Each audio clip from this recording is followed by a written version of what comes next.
This show has the exact same energy as Paramount Heathers, and yet it's worse. Insatiable is an interesting show in part because of all the controversy surrounding it. Before it even came out, a petition with over 200,000 signatures was filed demanding that the show be cancelled because of concerns over body shaming.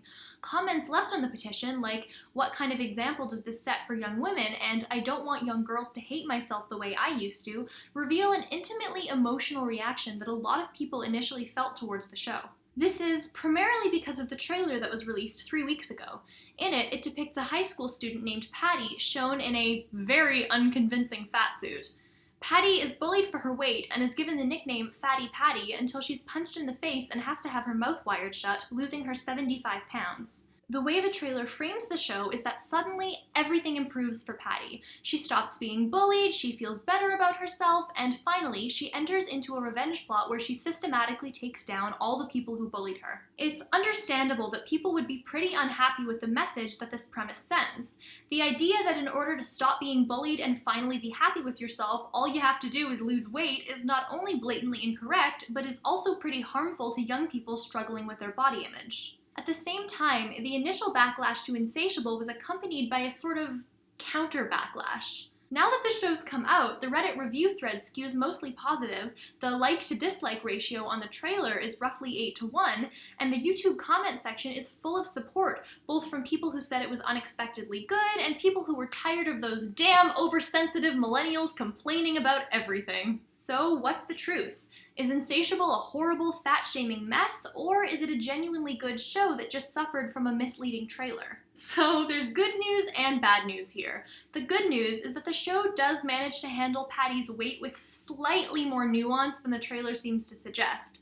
A lot of the show is centered around the fact that while she initially thought that getting skinny would fix all of her problems, it turns out that it actually doesn't. The bad news is that it is still a very bad show, and it's bad for way more reasons than the initial trailers seem to suggest. So what are these reasons? Well, let's take a look. A lot of trailers nowadays, especially for Netflix original shows for some reason, are accompanied by voiceovers where the main character talks to you about their life and what's happening on the show. On top of Insatiable, we see similar voiceovers for shows like To All the Boys I've Loved Before, You, or 13 Reasons Why. Sometimes these voiceovers are only for the trailers and are either non-existent or very limited in the actual show. In 13 Reasons Why, there's a diegetic explanation she's recording tapes to the people in her life. But Insatiable instead decides to lean fully into this, and so these voiceovers make up a solid third of each episode. The problem is, these voiceovers tell us nothing new about the characters that we're not already seeing on screen. We get these long, wordless clips of our two main characters saying things like, "I know I was supposed to hate her, but the truth is, I wanted to be just like her," while the other characters act it out. There are a couple problems with these voiceovers. The first is that they're incredibly distracting and immersion breaking. We could be in the middle of a scene where something emotionally impactful is supposed to happen to our characters, and suddenly we're pulled out of it only to be told what we were already being shown. Let me give you an example. Take a look at this clip. What about my plan to get back at him?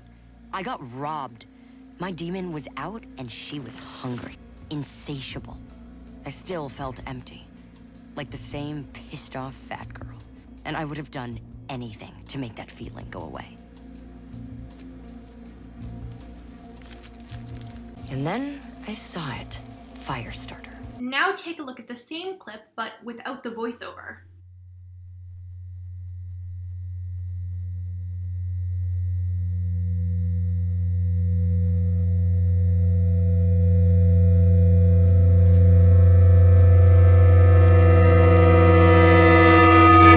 See, not only is everything being told to us in the voiceover still easy to infer without it, but it's also less distracting to watch because we can focus on our main characters in the moment instead of being pulled out of it. Voiceovers saying things like, "I finally had Bob alone," and now I wasn't sure that I wanted him are not only annoying, but they're also a little bit insulting. They mostly just relay the inner feelings of the characters, which should be easy to surmise if the actors were, good at acting. The inclusion of these voiceovers almost feels like the showrunners have no faith in either their actors or their audience. Another reason that they're wholly unnecessary is that they're redundant. There's one part in a makeover scene before Patty's trial where Bob explains in a voiceover that he's making her over because being in front of a judge is like a beauty pageant. Bob then repeats that exact line in-universe to Patty after they win the case. There was no reason for that first voiceover to be there if we're still going to get the message that trials are like beauty pageants regardless. My favorite is a scene where Patty screams at a guy in the hospital that she wishes he would drop dead. Then he dies, and then she smiles. And then, about 2 seconds after we watch this happen, we get a voiceover saying, "I wanted him dead, then he was, and I was happy," as if we didn't watch that exact series of events just take place. This isn't just exclusive to voiceovers. Repeatedly, the show employs editing to beat the audience over the head with certain facts that we should all be acutely aware of. For example, Patty's best friend Nani is attracted to her. I will talk more about that later. The point here being that we, the audience, are supposed to know very well that Nani is gay and is attracted to Patty. The first few episodes beat you over the head with it, having Nani repeatedly suggest to Patty that they should make out, or having her constantly check Patty out. When Insatiable later has Nani question her sexuality, we get no real sense of subtlety from the show. Throughout Nani's arc, we have slow shots of her nestling up to Patty or staring wistfully at her as if we couldn't have figured out that she was gay otherwise. It's like the show has the lowest possible expectations for its audience. We don't think you're gonna understand anything we're going for unless we make it as obvious and straightforward as possible. This makes it pretty annoying to watch, and it isn't helped by the fact that virtually every character is a two-dimensional stereotype with no depth or nuance. Maybe if there was any depth or complexity to these characters, the hand-holding on the part of the showrunners would be less obvious and more bearable. But instead, it feels like I'm watching an episode of Dora the Explorer, and I need to be told who the good guys and who the bad guys are with a big neon sign. Speaking of the characters,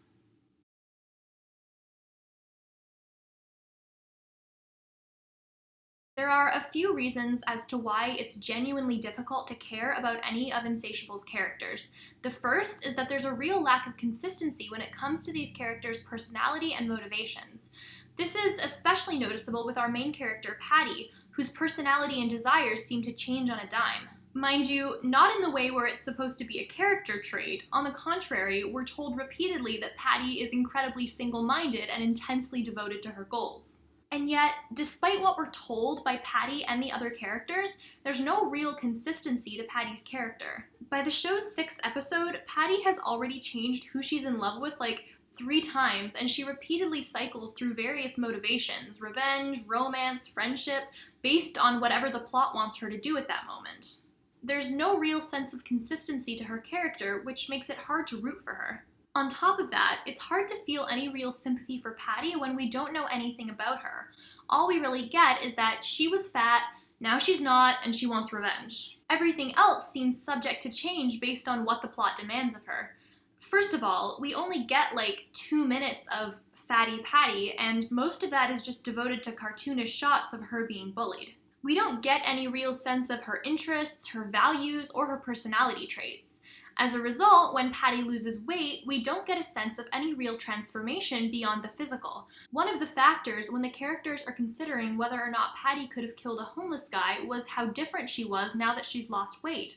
But because we know almost nothing about her, we can't really fully appreciate what that difference means. There's this whole emotional moment in episode 6 where Nani confronts Patty and talks about how, even before Patty was thin, she still made everything about her. This is supposed to be this big moment where Patty realizes that she has to change, but because we never get any clear sense of what exactly Nani is talking about, we can't really feel the emotional weight that they're trying to give this scene. Once again, we're simply told something about our main character rather than shown it, and as a result, it's not particularly meaningful to us. Patty is an extremely bland character, and yet she's just unlikable enough that the audience can't project ourselves onto her a la Twilight. Her entire character for the first 6 episodes is just committing manslaughter and then repeatedly trying to seduce a married guy who's already been accused of sleeping with a minor. She then ruins his marriage by giving his wife evidence of an affair and only feels guilty about it after it also hurts her high school crush.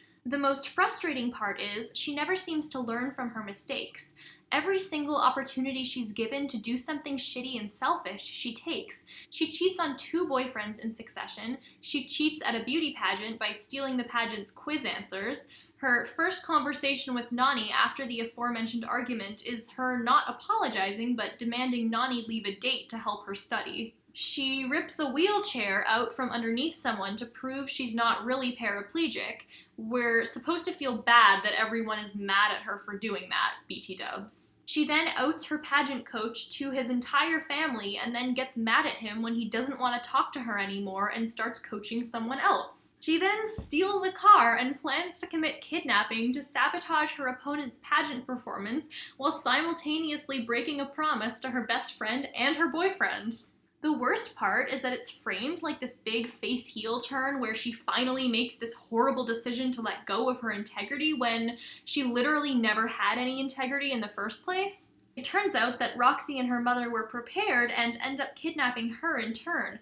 We're then supposed to feel bad that she's been kidnapped and root for her when she just tried to do the exact same thing. The season finally culminates with her murdering 2 people and learning nothing in the process. Bob isn't much more likable either. He's duplicitous and annoying, repeatedly manipulating his wife and lying to her. Halfway through the season, he ignores Patty during a pageant that could make or break her career, instead choosing to stay on his phone waiting for a DNA test result throughout the entire thing. The only reason he later apologizes for this is because he realizes that Roxy was not his father. Like, that's the reason why that was shitty. He gets mad at his wife for cheating on him while they were on a break and then sleeps with his neighbor after he and his wife have already made up. Once again, we're supposed to feel bad for him when his wife cheated on him, and then we're also supposed to feel bad for him when he cheated on his wife and she found out and got upset with him. Not to be a robot here, but I'm really having trouble drumming up sympathy for this guy. But wait, that's the entire point. They're not supposed to be good people. Okay, look. It's okay to have media with characters who aren't good people. Some of the best movies and shows are about characters who we're not really sure if we should be rooting for, like Breaking Bad, The Godfather, or It's Always Sunny in Philadelphia. But there's a key difference between those shows and this one. If you want to be successful at writing likable characters who are also bad people, they need to have some degree of relatability to them and they need to be entertaining, or they need to learn and grow throughout the course of the show. Insatiable does not do either of those things. As an example of what to do well, look at Cersei's character in Game of Thrones. I would usually put a clip of her here, but I would like to not be demonetized this time. Cersei is inarguably a pretty terrible person, but we can still empathize with and connect to her through, say, how she feels about her children. Showing her humanity in depth helps us build empathy for her. Another, somewhat different example is The Good Place. Yes, I'm talking about The Good Place again, which will probably eventually send me to The Bad Place. The Good Place starts with a protagonist who's a pretty awful person. She's abrasive, mean, lies to her friends, and doesn't think of anyone but herself. But throughout the course of the show, she gradually becomes a better person and therefore becomes more likable and understandable in the process. So there are different kinds of characters who aren't good people, and there are ways to make them likable whether they become better people or stay bad throughout the rest of the show.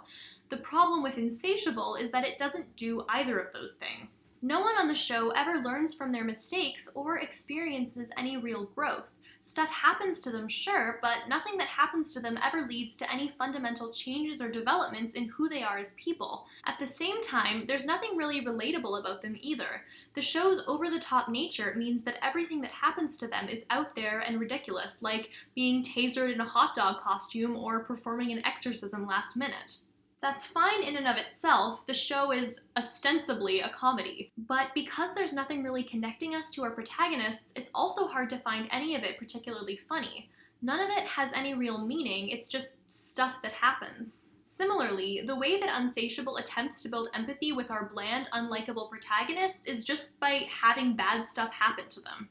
Patty's been bullied, she has a terrible mom, etc., Bob was bullied as a child, he's falsely accused of sexual harassment, and he hates his family situation. But that alone, just making bad things happen to a character in hopes of building sympathy, doesn't in and of itself make something enjoyable to watch. The only main character who really has a personality and gets a lot of depth and development is Nani. I'll give the show credit for an okay arc where Nani is questioning her sexuality. It's one of the few times that the show gives us a character who they allow to be human long enough for us to actually like her. And it is refreshing in the show's mass of unlikable characters to have a character who's allowed to be taken seriously and related to. But even she's a treasure trove of shitty character tropes, like the lesbian who constantly makes borderline harassing sexual remarks about her straight friend. Fun fact, the predatory lesbian trope has a really nasty history that spreads back decades. It even has its own TV tropes page! Like with queerbaiting, it originated with the Hays Code disallowing any portrayal of characters that could be viewed as an approval of being gay. This meant that any character who was vaguely gay was also going to have to be a total creep. Sadly, this trope has persisted with shows like Pretty Little Liars and Smallville, and its effects extend to beyond television. Gay people are frequently viewed as inherent predators, leading to things like gay men not being allowed to be Boy Scout troop leaders until 2015, or girls being super intimate and touchy-feely with each other as long as there's not a lesbian in their presence. Nani constantly macking on Patty is nothing new or inventive, it's just a regurgitation of a harmful decades-old trope, and it's never really deconstructed or viewed critically. I wouldn't normally spend too much time talking about this next point, except for the fact that Insatiable is now being praised by fans for its diversity. So I think it's worth looking into whether this show is actually deserving of that praise, and I don't think that it is. The show frequently pays lip service to representation, having minority characters in the background but never fully explored. There's a trans character in like a 2-minute scene who never shows up and is never mentioned again. There are brief mentions of social causes like eating disorders, but no real exploration of how those work or what those mean for our characters. The characters who aren't treated as utterly unlikable or as stereotypes are just utterly bland. There are at least 3 or 4 ostensibly important characters in the show for whom I could probably not name a single personality trait. Frustratingly, although the show has received a decent amount of praise on social media for being diverse, the highly unexplored characters tend to also be the diverse ones. For example, Donald Choi is supposedly a primary character, and he's often kind of there, but we never learn a single thing about him. Literally not a word about his values or interests or background. This is similarly true for Nani's girlfriend Dee, with whom she ends up in a relationship despite barely knowing her. She stays in a relationship with Nani throughout the rest of the season, and yet she doesn't have a single personality trait beyond she's plus-sized and does pageants. The only thing less developed on this show than its characters are its plot. Most of what happens on the show does not hold up to even a second of critical thought. Part of the problem is the way it handles its content matter. Insatiable tries repeatedly to handle the issue of bullying people based on their weight. The creators tried to preemptively push hard against the idea that the show was fat-shaming by making it obvious that they don't condone the bullying that Patty experienced. The problem is that the issue here isn't treated with any real nuance, which makes it hard to derive any real message from it. For example, most of the clips that depict Patty being bullied feel like they're straight out of a cartoon and not from a piece of media that genuinely tries to delve into the psychological effects of that kind of bullying. There's one example where the entire band is literally following Patty down the hallway where someone with a tuba plays a note every time she takes a step. And like, yeah, funny, black comedy, but if you're trying to take a serious look at the psychological effects of a negative body image, as the show repeatedly tries to do, it's hard to take the whole thing seriously. What about how what most people take as normal everyday experiences can be seriously dehumanizing? Even mundane life can feel incredibly degrading when there are no clothes your size at the store, or you have to ask for a seatbelt extender on a plane and you can feel people's judgmental glances, and that can be a lot more destructive to someone's mental health and a lot more real than someone writing "you are fat" in a yearbook or whatever. Conversely, most of the show's sillier moments are justified by the idea that it's a black comedy and nothing is off limits, so it's okay if sometimes the serious stuff doesn't entirely work.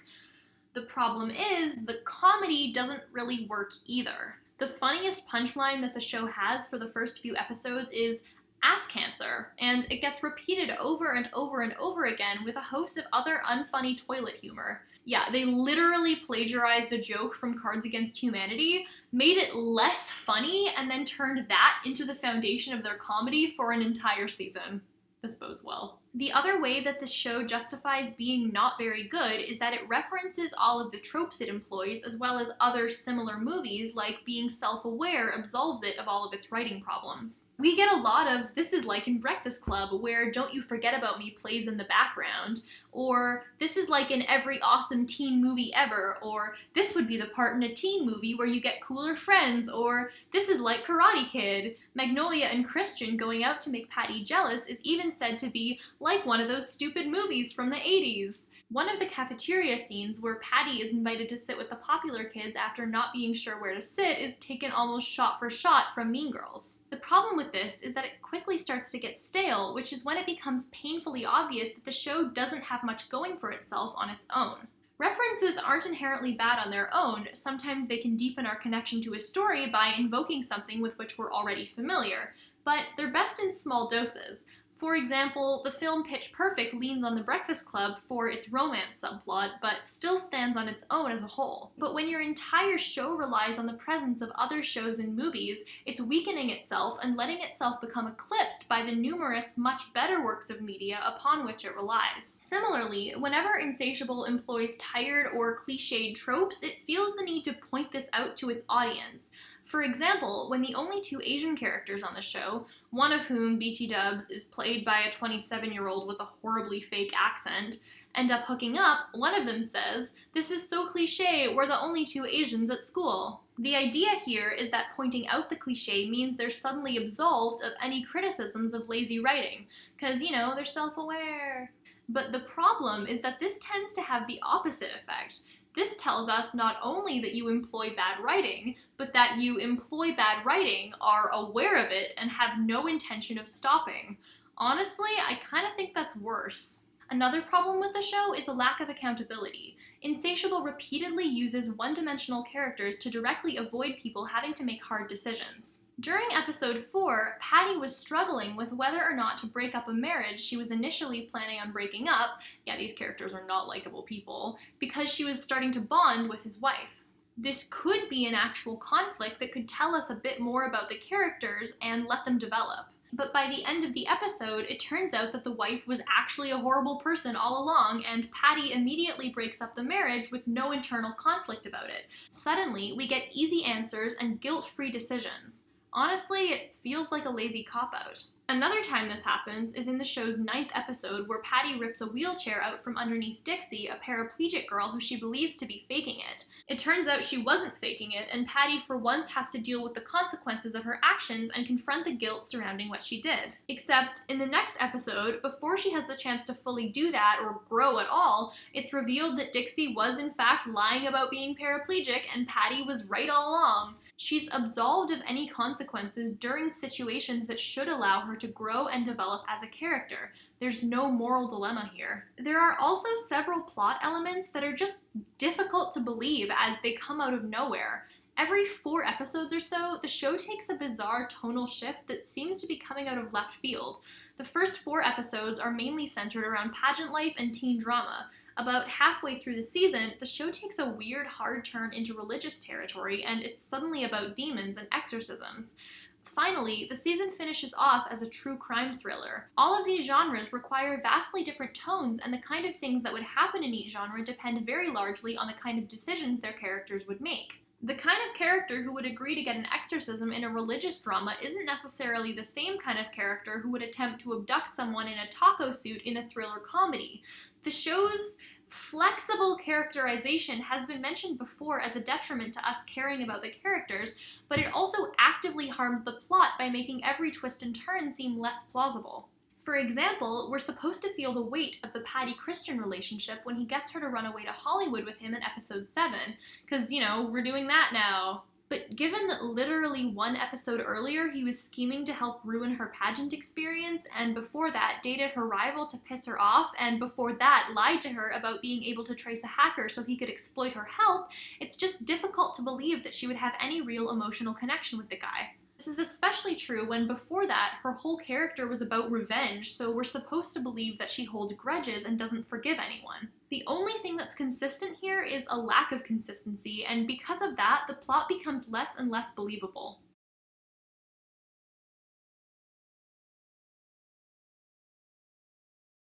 Another interesting thing about the backlash to the backlash, if you will, is that a lot of people are pretty permissive about the show's use of slurs and offensive language, because the show is political satire and is trying to make some kind of commentary on larger society.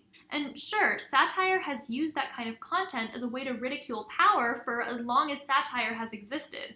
I mean, the classic example is Mel Brooks's Blazing Saddles, which uses the racism of the film's antagonists to poke fun at Hollywood's trend at the time of romanticizing the Old West and ignoring the fact that it was actually pretty horrible for a lot of people. It's also a comedy, so yeah, you can do both of those things at the same time and do it well. So why does Insatiable fail at this? Well, Insatiable also uses offensive humor to this end, having unlikable characters use homophobic slurs and other various offensive shit.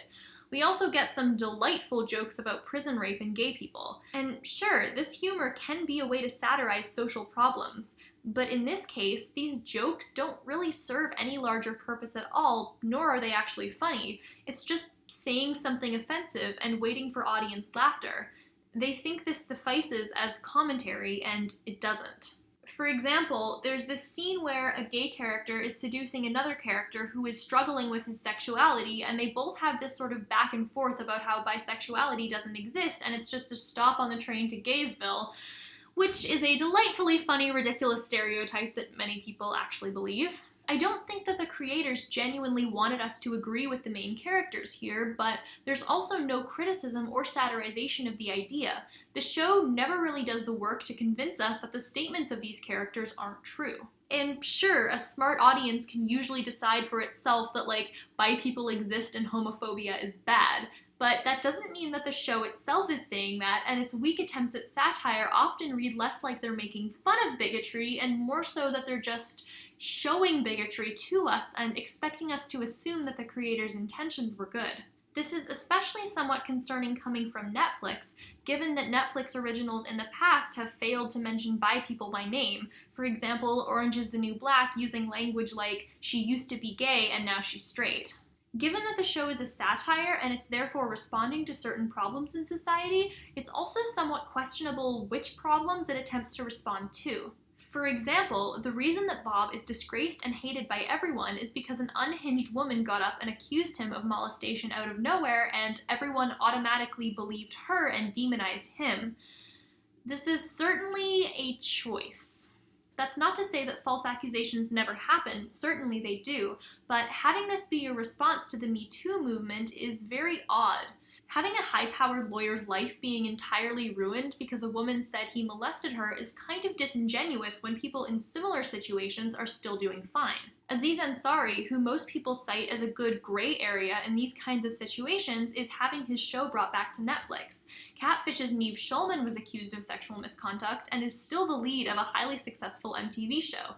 John Lasseter, who had similar accusations leveled against him, is likely to return to Pixar soon. The idea that there's this epidemic of moral, high-powered people having their lives entirely irreparably demolished by false accusations is strange and doesn't feel entirely honest. It would be one thing if this were just a plot point in a story, it's just something that happens to a character and it's not an attempt to comment on wider society. But this clearly isn't the case here. This show makes frequent reference to topical political issues, often putting in their 2 cents as aforementioned. Half the time, Insatiable isn't sure what it wants to say, and the other half, what it does have to say, is not great. I don't believe that the creators had the intention to discredit the Me Too movement or claim that bisexuality doesn't exist, but they did fail in their attempts to appropriately satirize these ideas. The negative response to Insatiable's trailer may indeed have been preemptive. To be fair, the trailer was somewhat misleading. However, the misleading elements were mainly about the show's themes, choosing to market a soap opera-esque pageant story as a tale of cold, systematic revenge. But what viewers anticipated, that the show was going to be poorly made and borderline offensive, sadly ended up being right on the money. This show isn't just bad because of its failure to understand the body image issues upon which it comments. It also suffers from poorly developed characters, tired tropes, a nonsensical plot, and a message that isn't entirely sure what it wants to say or be. It's a bad show. If you want to be Insatiable's #1 fan to get back at the social justice warriors who complained about the show before it came out, I can't stop you, but hopefully bad writing, unconvincing acting, and insufferable editing will.